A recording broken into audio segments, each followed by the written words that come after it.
1965 Ford Falcon. Let's take this Ford out on the track and hope that this won't bite us in the ass. This is a second-generation Ford Falcon. This was Ford's anti-Mustang, an in-house alternative because it's the same car. Even more so than the first-generation Falcon. If you want to get into Falcons in North America, start with the second generation. They're cheaper than the first gens. More second generations exist, and Mustang parts swap easier into second-generation Falcons than first-generation Falcons. The 65 Falcon has a scrapyard fresh 289 V8 swap, and surprisingly, an automatic swap. Who swaps a manual for an automatic?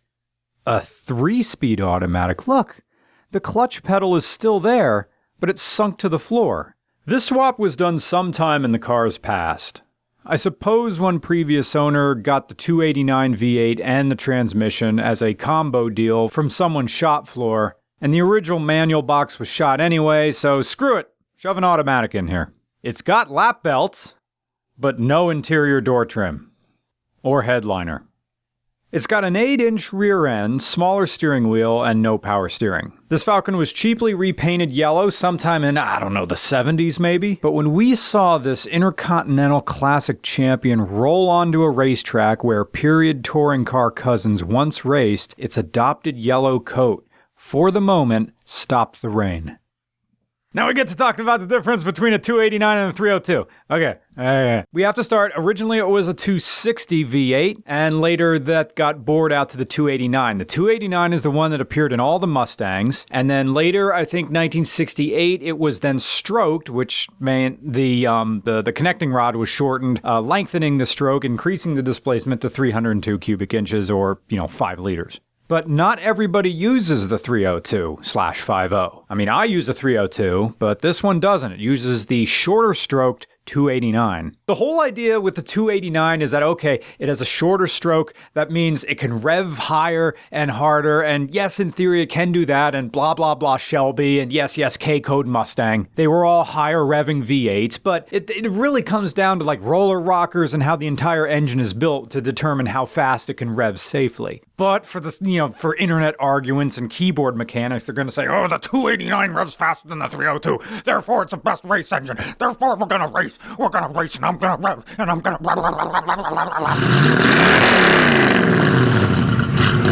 And I was thinking about that. I was thinking about the 289's racing reputation when I made the following mistake. I'm freezing the video here. I am about to manually shift the 3-speed automatic transmission from third into second in the middle of a turn. And I'm going to get on throttle with the same quickness as I did the last time I went through turn 4 and 5 at Harris Hill. There it is, there it is. Yeah. Oh, got it. Woo! Woo! Once more, different angle. There it is, there it is. Yeah. Oh, got it. Woo! Woo! Okay. All right. You okay, Miles? I'm good. My face was smiling, but I thought I was about to take Miles, the owner, who was riding in the back, and Monica Harrison, and Miles's Falcon into the grass. And I was thinking, great job, dumb YouTuber. But I caught the slide. Monica then told me that that was a total rookie mistake. Goosing a fully analog front-engine rear-drive V8 car in a corner in the wet. But she sugared her constructive criticism with, "You have good hands. Check out my good hands." We idealize 60s cars like we idealize JFK. John Fitzgerald Kennedy had flawed morals. He sent Cuban marks to a slaughter. He was a pill popper, and he carved more roast beef than Arby's. But he lives in our memories young. Young like Hendrix and James Dean. and the style of 60s cars ended shortly after the 60s ended. The oil crisis, safety, emissions, and the 70s fascination with brown funeralized the 1960s bright colors, fashion-first bodies, free-flowing exhaust, and happy-hour carburetors. Wiping my dick with the shirt I wore yesterday. So the 1960s remain youthful. We remember this, even though few of us were alive then. And that number of primary sources, people who were alive enough to have memories of the 1960s, are dying off. My mom was born in 1951, which means her high school years were 66, 67, 68, 69, nice, making her memories of the 1960s rosier than lunchtime wine. But don't believe the hype. This 1965 Falcon is dangerous, and it wants to kill you. The back end wants to come around, the steering snaps back to the center before you're ready, the Ford C4 transmission ships whenever it feels like it. The suspension makes new noises every lap, and the instigating exhaust note is a drinking buddy telling you that another round won't hurt. Working the throttle of muscle cars in the rain is like drinking for confidence. It's fun at first, but as you push farther, the louder and dumber your internal mission control becomes. Numbers! This Falcon has, as I said before, the C4 transmission, which is a 3-speed automatic from Ford, and an entire drivetrain out of a 1966 Mustang. And the engine makes 195 horsepower at 4,400 RPM and 285 pound-feet of torque at 2,200 RPM. Its compression is 8.7 to 1. I can hear you. Only 195 horsepower? Yeah, right. But 285 pound-feet of torque at 2,200 RPM. Most of your cars that you drive around, on the highway are tacked up higher than that in your tallest gear. This thing, the second you get on it, here comes the torque. Although it doesn't go at that low RPM, the 289 engine isn't yet making loud horsepower noises yet.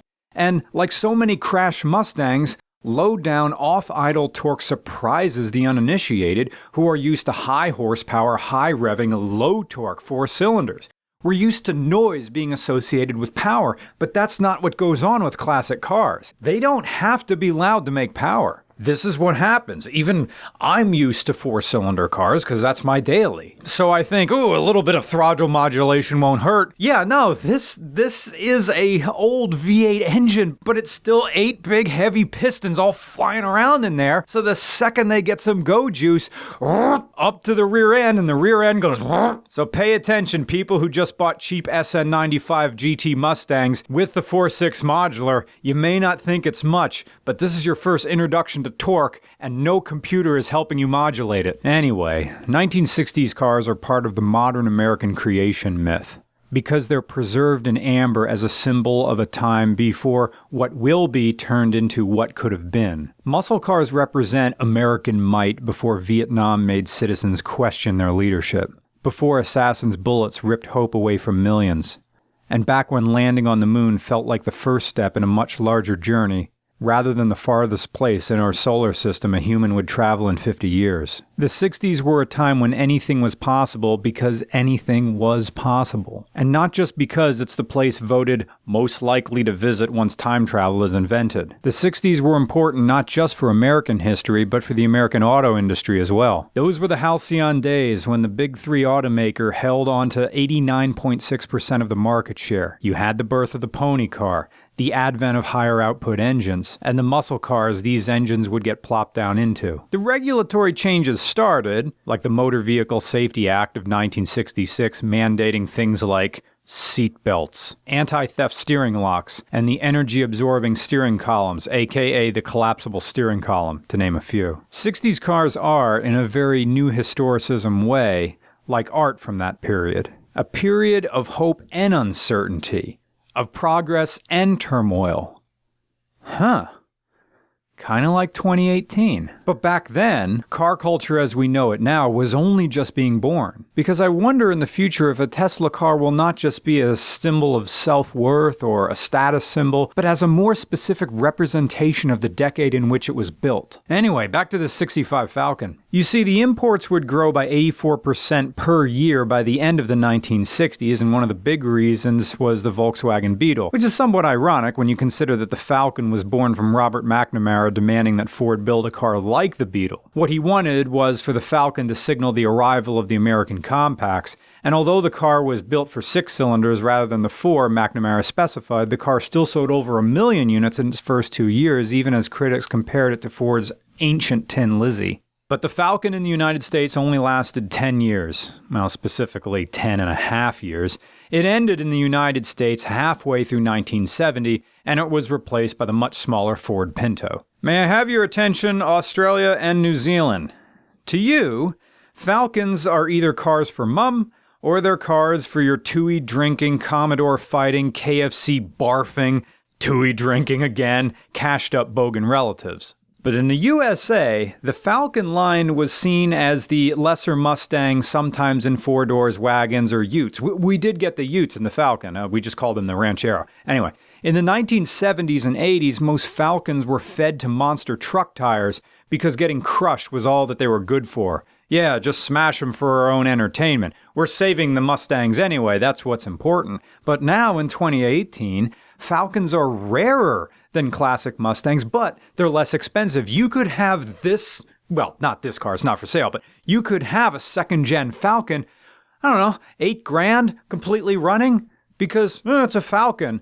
You know, people would rather have the Mustang, but all the Mustangs things fit in, you can save Falcons. I'm not just being all horny about this because I own one, but even as I drive around in mine, I'm seen as a sophisticated car enthusiast and not just some, oh, I guess you like muscle cars. People look at Falcons, and again, this is for Australia and New Zealand, people look at Falcons in the United States with curiosity like, oh yeah, Falcon, I forgot about them. Meanwhile, to you guys on the opposite end of the planet, you're just like, Falcon, who cares? Maybe you and I can work out a trade. I can give you some classic Mustangs, which are easy to come by, and you can give me some of the Falcons we never got, like the stuff from the 70s. Anyway, we'll talk. See you next week. Let's take this Ford out on the track and hope that it won't bite us in the ass. No need to fear, nobody died when we took the food truck on a ride. Thank you, Austin, for letting us come inside. Oh, wait a minute, that sounded wrong. I didn't mean it that way.